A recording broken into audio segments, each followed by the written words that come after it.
Hello ladies and gentlemen, and welcome to How to Ruin Your Internet Career in 30 Minutes or Less. I got nothing else besides that, let's do this.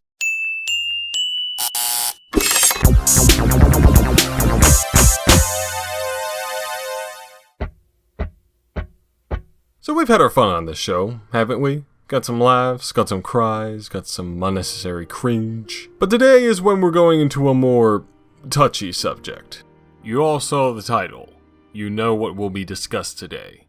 So let me put out a little warning. This is going to be an intense video. I usually keep this series lighthearted and fun, even in the darkest moments, and despite what will go on today, that is not going to change. I do recognize, though, that this topic is not easy to discuss, nor is it easy to hear about. Let me be clear. It isn't just another criminal act, it's a traumatizing display of power and showcasing of weakness in our humanity. It's an act of violence that's so sinister, so personal, so gross. And while the same could be said of something like, murder, our world views both of them just a little bit differently, to the detriment of the victims. Slowly but surely, that is starting to change, but we still have a long way to go and a lot of work to do. All that said, let me remind you again, we are taking a look into games that have sexual violence as some kind of story element or otherwise, and this is something that a lot of people are just not going to accept under any circumstances. So, if you think this video is going to upset you in any way, you're probably not going to enjoy it. This is your trigger warning, essentially. So if you think you can get past that, or you don't care at all about this and just want this stupid looking face to start saying something interesting, then I'm not holding back. Let us continue. We're discussing examples of rape in video games today. Rape is something that's been covered on this show a few times already, and going back to those videos, I think I can say with confidence that I covered the topic rather maturely. The lady is actually smiling. Yeah, smiling. Who smiles when they're getting raped? That's like frowning when you get a life achievement award for the best idea in history.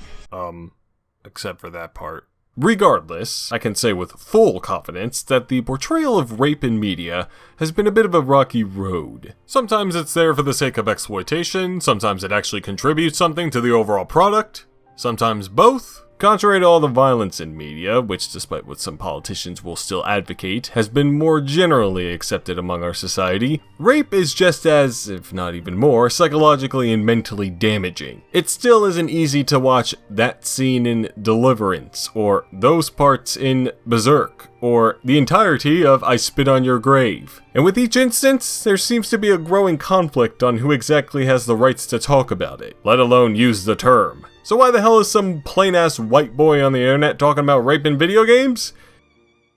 I mean, it makes for a good clickbait title for one. Well, to be honest, I've noticed how there have been quite a few depictions of the topic at hand in games, and it's a pretty interesting case for each instance. As such, I've decided to gather before me games that have either depicted rape, have references to rape, or was merely accused of showing rape but actually didn't show rape at all. In addition, I'll be judging these depictions based on whether or not its presence goes beyond being there for the sake of exploitation and actually contributes something interesting to the game, or it doesn't. And before you ask, no, this isn't a rating system. I abandoned those a long time ago.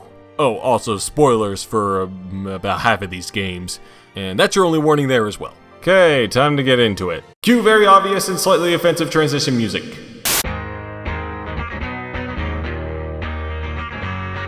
Well, we're off to a great start already, aren't we? 177 was released exclusively for Japanese computers during the mid-1980s, so you'd be forgiven in not knowing what in the nine hells this crap is. It is Japan though, so you can probably put the puzzle pieces together and figure out the result yourself.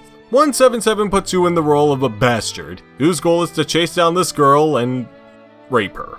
This is accomplished by catching up to the fleeing woman whilst avoiding obstacles along the way or destroying them with stones, which can also be used to slow the girl down. After you get to her, the game switches over to the raping section, where you hit the arrow keys in a specific order to try and break her, I believe is the correct term. If you're unsuccessful there, you get arrested, but if you satisfy her, you end up marrying her. Oh, God damn it, Japan. This is very, very far on the tasteless spectrum. Not helped by why exactly the game is named 177, as that's the number of the Japanese criminal code for rape.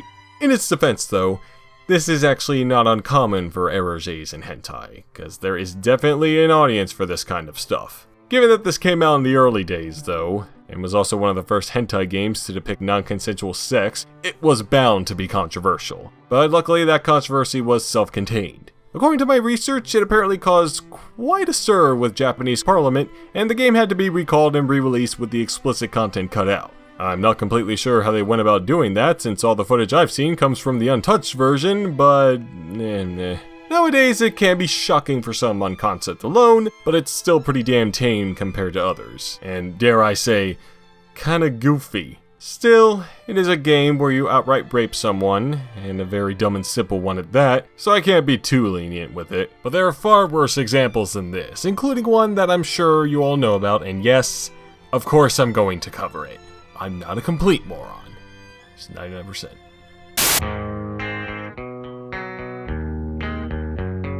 Oh hey! Another obscure game that was more well known in Japan than it is anywhere else. What are the odds? J.B. Harold Murder Club is a much different story in terms of its depiction of rape, however. It's an adventure series revolving around the titular detective and the various murder cases he's been tasked to solve. We're looking at the first game today, and one of the only games in the surprisingly bankable series to be released in the West. Given how adventure games were getting pretty popular at the time, the developers probably thought Westerners would be interested. So of course, they tested this out by porting over the first game to the MS-DOS for computer owners, and a prettier version to the TurboGrafx CD for console owners in 1991. And yeah, it sold about as well as you'd expect. Like, come on, the TurboGrafx CD? Really? Or perhaps it was more likely due to the more popular adventure games overshadowing it, or maybe it had to do with the content it contained. Murder mysteries weren't anything new to the genre, but J.B. Harold Murder Club upped the seriousness and maturity to then new levels. The biggest factor of such being a reference to an unsolved rape. You would think this wouldn't be a problem since it's merely a reference, but at the time, video games were still believed by many to be for the kiddies and the teenies, so having these incredibly mature themes implemented was questionable to some. But I've looked at the sequence myself, and as expected, it's pretty tame. You get some details on the incident, you question multiple people about it. Hell, you can even ask the victim herself about the incident, where she, understandably, brushes it aside. And that's about it. It's just another element in the narrative and only serves to enhance it. So I'd say it justifies its presence well enough. Still, some reviewers weren't thrilled about the inclusion, but it's mostly oh, you probably should have just put a little warning on that, just so you can warn all those little kiddies and teenies and misinformed handholdy sheltering parents. Probably the most interesting thing about all of this is that the games were written by the same person who did Hotel Dusk. I did not know that before researching, and considering how awesome Hotel Dusk was, learning that was pretty sweet. You know what else is sweet? The kick-ass intro theme.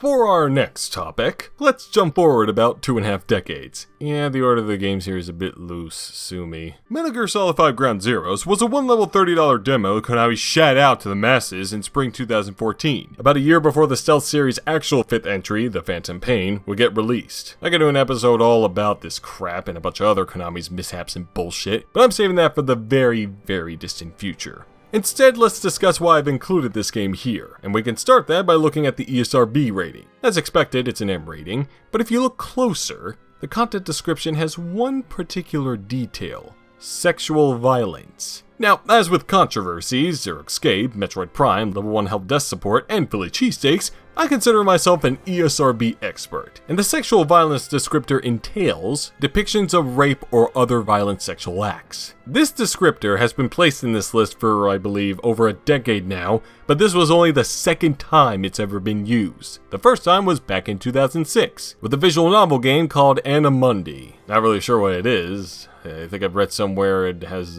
vampires or something along those lines. I mean, a game with a silly title like that can't be anything. Oh! So, why did Ground Zeroes get that descriptor? And what kind of sexual violence does it have? Well, that comes from a collectible audio tape you get in the game, which we are going to take a listen to for about 30 seconds or so. If you're not keen on listening to someone getting raped, well, then you can skip here. I'll give you some time to think about it, okay? Okay. Are you sure you want to do this? It's your last chance. Okay, let's continue. An audio tape? It's ridiculous. How bad could it possibly be?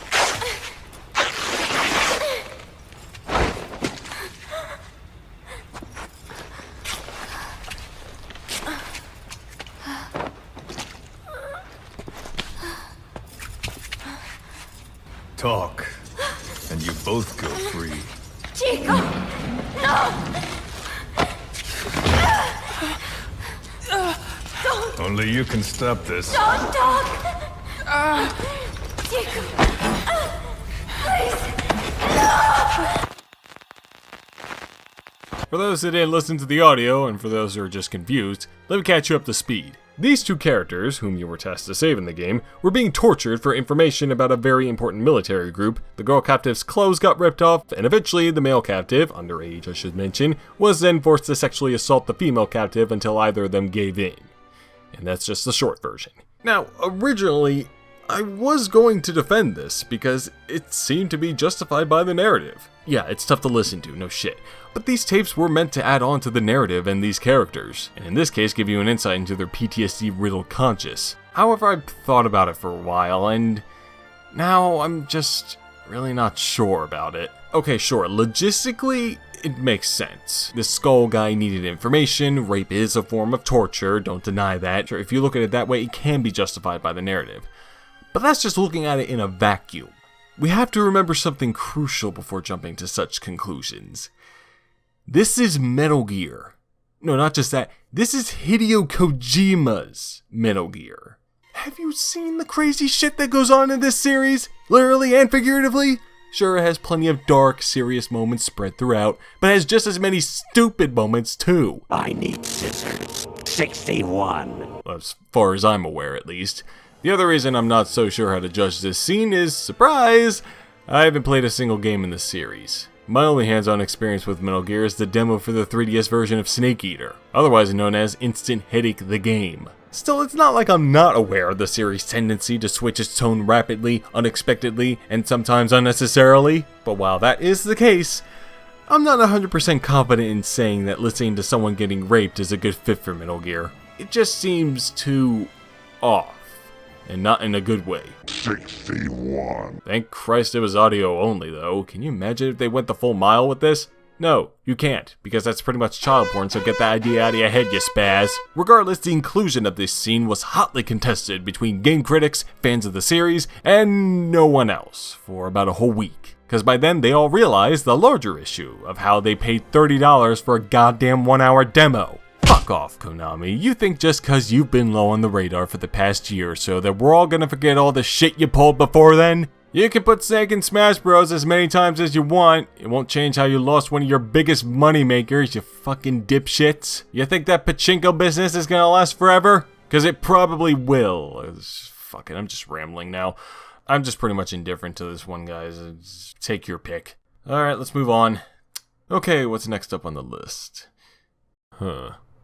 Well, at least it's a break from the intense moments. Rule of Rose is one of the stranger cases on this list. Released by Punchline on the PS2 back in 2006, you know, the Tulip guys? No, you don't know that game either? That's fair enough. It's a horror game where you play as a girl revisiting the memories she had at the orphanage she grew up in. Mostly terrible memories. It takes a lot of inspiration from the old Brothers Grimm fairy tales, and I mean the really old ones, you know, the ones that were actually super fucked up.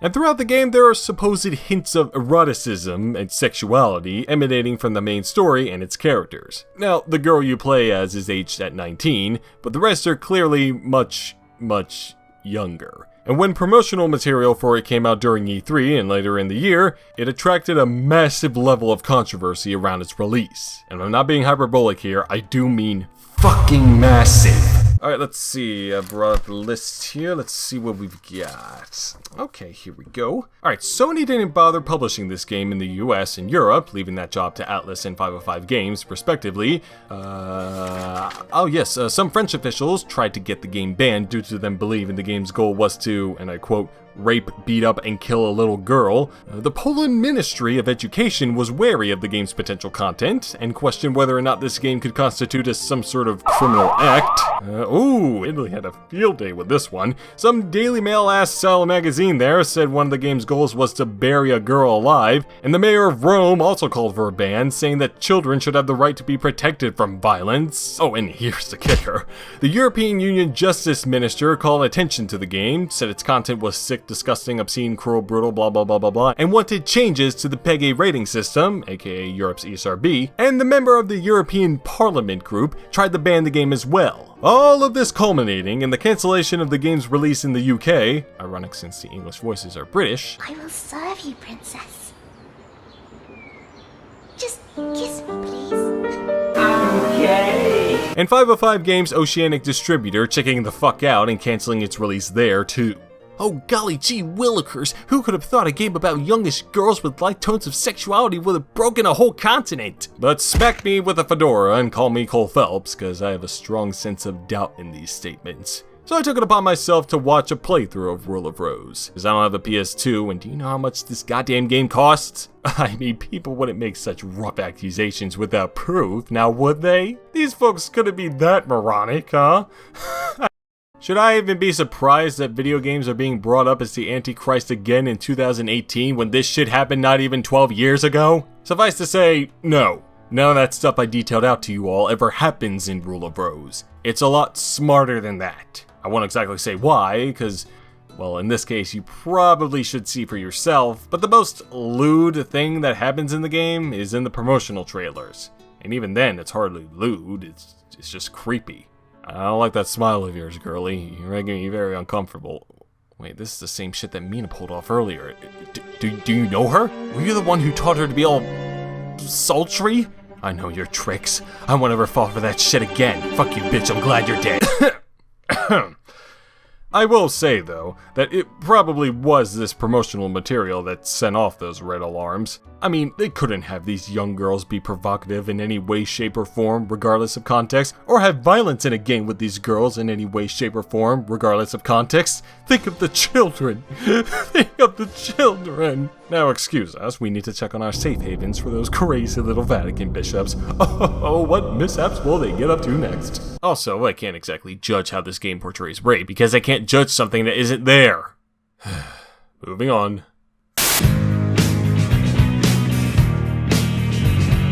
Oh, Phantasmagoria. Oh, Phantasmagoria. I'm gonna save this one for another rainy day. Here's another recent-ish game we can talk about. The sequel to everyone's favorite ultra-violent indie top-down hard-as-balls 80s-style nostalgia-milking murder simulator, Hotline Miami. Not quite as well regarded as the first one, apparently, but it most likely wasn't because of why it's on this list.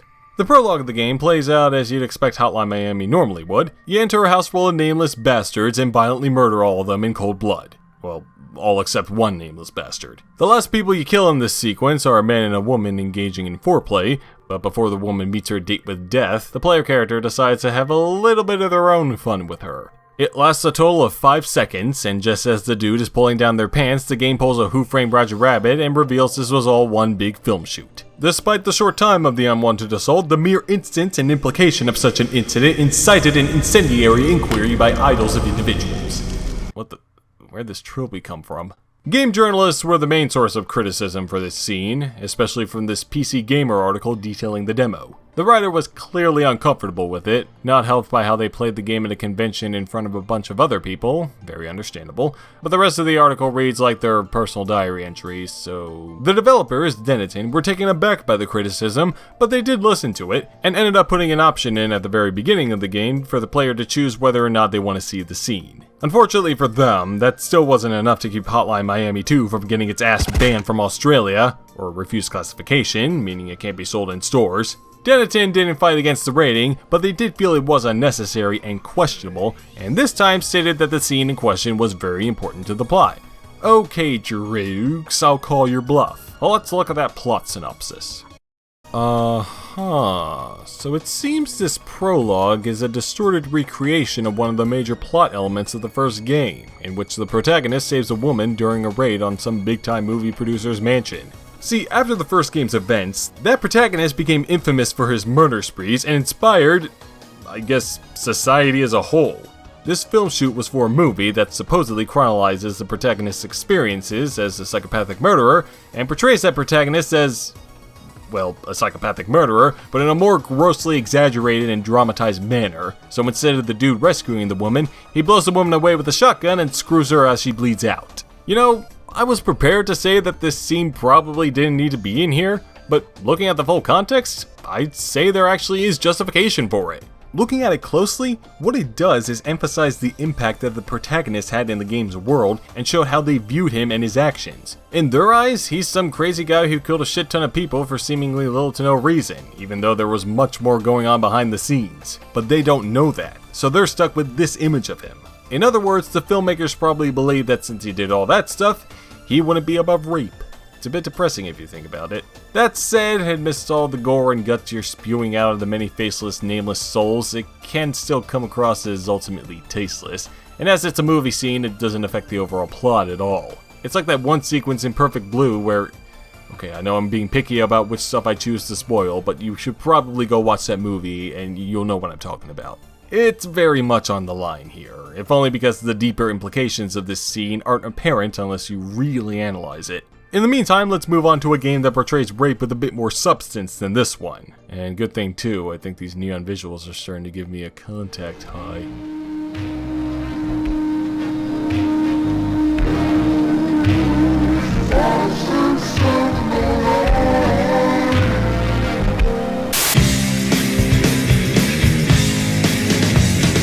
Okay, time to diversify the trauma. Monolith Productions' Fear 2 Project Origin is a horror shooter all centering around a spooky monster girl named Alma, who got fucked over by some people and is taking out her rage on them by threatening to rip apart and replace our very reality with her own twisted version. As such, the game is filled with these psychological sequences involving her, which makes it increasingly harder and harder to distinguish between the two realities. Which could probably explain how one of the only instances of female-on-male rape in gaming slipped by the gaming community. By the end of the game, Alma and the main character, Beckett, are trapped together following some other plot details. We're gonna kill this bitch!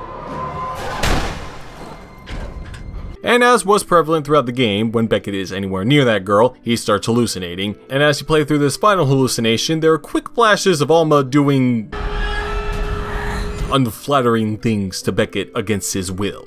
After the player manages to get through the sequence, Alma appears again within the hallucination and puts the player's hand on her stomach. And if that wasn't enough, you also get this sound too.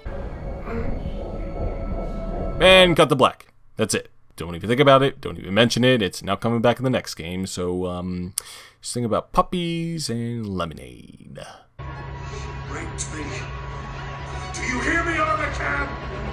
She's fucking pregnant! Given this scenario, it's easy to tell that this wasn't just put in there for shock value. I should mention that Alma was obsessed with the main character throughout the game, and had wanted to, quote, absorb him. The more aggressive approach to that didn't seem to work out, so she resorted to rape in order to get that essence. And as is usually the case with this specific scenario that I'm actually not sure has been done in any other game, making it very unique, but screw it, I'ma roll with it, continue her lineage so her anger can be unleashed upon the masses for many generations to come. We see this in the next game, and we also learn that the rape scarred Beckett pretty badly. But from what I gathered, he seemed more concerned about her fucking over the world non-consensually than her fucking him over non-consensually. So yeah, I'd say this is up there on the justified area, with maybe a tinge of exploitation given... well, yeah.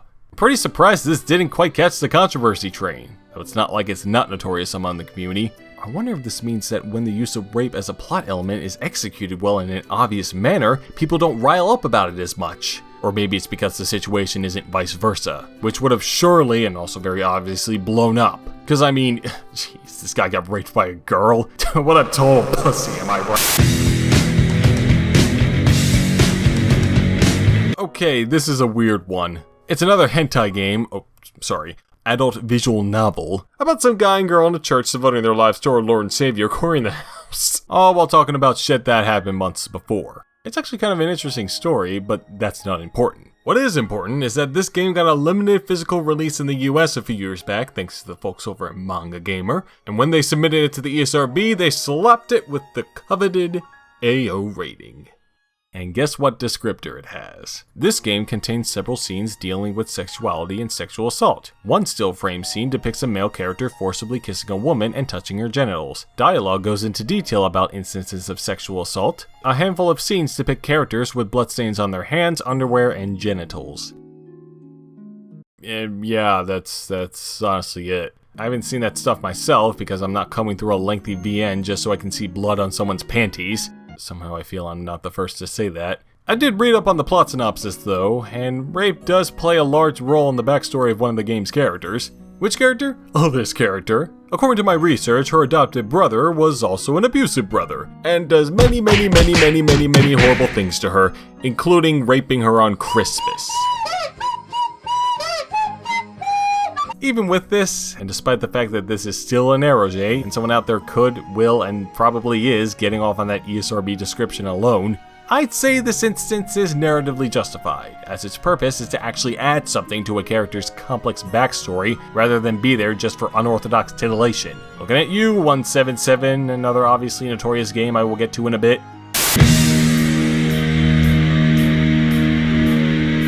Oh yes, we brought in the classic, folks. I Have No Mouth and I Must Scream is one of the most interesting forays into the adventure game genre. An adaptation of the also legendary short story by Harlan Ellison, who also wrote the story for this game too, it's a post-apocalyptic adventure puzzle game that chronologizes the absolute misery and torture of 5 unique human specimens, all suffering at the hands of a super-intelligent AI, AM. One of these unfortunate souls is a lady by the name of Ellen, and a very prevalent theme for her story is the color yellow. And as much as I wanted to build it up for you all, the reason for that is because she got raped in an elevator in the pre-apocalypse times, and her attacker wore yellow. So even seeing that particular color triggers her PTSD. A PTSD of which even she isn't aware of what the underlying cause is. AM took advantage of that by having the environment she wandered through all be yellow, and forcing her to relive those memories while trapped in an elevator. And kudos to the writer. Gotta hand it to them, even when the attacker himself describes the rape in lucid detail. Do you also remember the blood? The screams? How many hours was it? They never once explicitly used that exact term. Alas, even after overcoming her fear, she ends up getting trapped again whilst attempting to screw with some of AM's inner circuitry, so I guess you overcome some buried away fears, you start to gather some more. Needless to say, yes, this depiction of rape is also justified by its narrative, which may explain why this part of the story didn't receive any controversy. Yeah, a mid-90s game as fucked up as this, for more reasons than just rape, mind you, didn't get as much flack as it could have. You can easily say it's because they didn't show anything and put it all in the text, but I think it's due to Ellison and crew knowing how to write about this topic in a very smart and mature manner. Not to say there wasn't controversy surrounding I Have No Mouth and I Must Scream though, mostly revolving around this elderly doctor fellow named Nimdoc.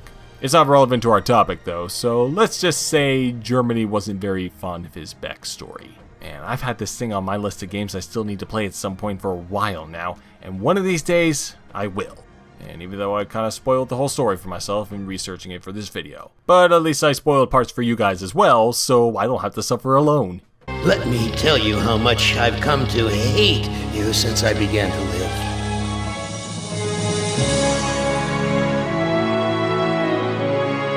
You hate.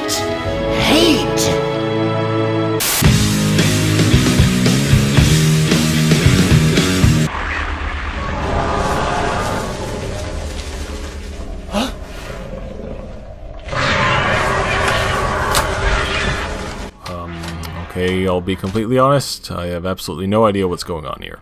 So, yep, that's it, my dear viewers. We've looked at some interesting games and narrative of games today, haven't we? Turns out that rape in games is a lot more expansive and complicated than one would think. That's partially why it took so long to finish this damn thing. But what's this, you say? I'm missing one? A very important one? I'm missing a very important game that features rape? One that became so controversial that it took the world by storm 3 years after its original release and made governments around the world collectively shit their pants? Oh, well, my friends, I don't disappoint. See you in part 2. Thanks for watching.